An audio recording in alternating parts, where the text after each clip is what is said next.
बनावट शालार आयडी प्रकरणामध्ये धुळे शहरातून प्रशांत वाडिले नामक एजंट तथा मोठा दलाल याला नाशिक आर्थिक गुन्हे शाखेची टीमने अटक केलेली आहे। काल रात्री त्याला 8:30 ते रात्री 9च्या दरम्यान त्याला अटक केलेली होती। सकाळी त्याला रात्रभर देवपूर पोलीस स्टेशनच्या अंतर्गत त्याला ठेवण्यात आलेलं होतं आणि सकाळी नाशिक आर्थिक गुन्हे शाखेच्या पोलिसांनी त्याचा ताबा घेतला। आता विषय असा की या प्रशांत वाडिलेच्या तब्बल 65 शाळा त्याच्या आहेत ऑन रेकॉर्ड आणि त्यापैकी त्याच्या 2च शाळा त्याच्या चालू आहेत जमिनीवरती। बाकीच्या सगळ्या त्याच्या शाळा ज्या आहेत या सगळ्या शाळांची नावं आहेत। तर या सगळ्या शाळा त्याच्या फक्त कागदावरती आहेत। तर त्याच्यामुळे ह्या सगळ्या गोष्टी मी ऑलरेडी 894 लोकांवरती बनावट शिक्षकांवरती गुन्हा दाखल केलेला आहे बनावट शालार आयडी प्रकरणामध्ये।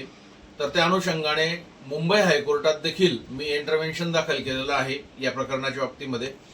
त्याची सुनावणी आता 7 तारखेला आमच्या वकील महोदयांनी सर्क्युलेशन घेतलं। त्याची सुनावणी येणार 18 जुलैला त्याची सुनावणी आहे। आता हा जो प्रशांत वाडिले जो आहे तर याच्यासोबत अजून याने आतापर्यंत महाराष्ट्रात संपूर्ण महाराष्ट्रात कुठल्या आमदाराला गंडवलेलं आहे, कुठल्या खासदाराला गंडवलेलं आहे, कुठल्या मंत्री महोदयांना गंडवलेलं आहे, इव्हन धुळे जिल्ह्याच्या पालकमंत्र्यांना सुद्धा याने गंडवण्याचा प्रकार केलेला आहे असं ऐकलेलं आहे। तर त्याच्यामुळे नाशिक आर्थिक गुन्हे शाखेचं सगळ्यात पहिले प्रथमतः तर रामदास शेळके साहेबांचं मनापासून आभार की त्यांनी या प्रकरणाला वाचा फोडण्यासाठी अगदी सिंगम ओरिजिनल डॅशिंग व्यक्तिमत्व म्हणजे रामदास शेळके साहेब। त्याच्यामुळे या प्रकरणाच्या बाबतीमध्ये मी जास्त काही सुचवत न करता एवढंच सांगेन की नाशिक आर्थिक गुन्हे शाखेने आज जे प्रशांत वाडिलेला उचललेलं आहे ते खूप चांगलं झालेलं आहे आणि आजपासून ही धुळे जिल्ह्याची सुरुवात झालेली आहे।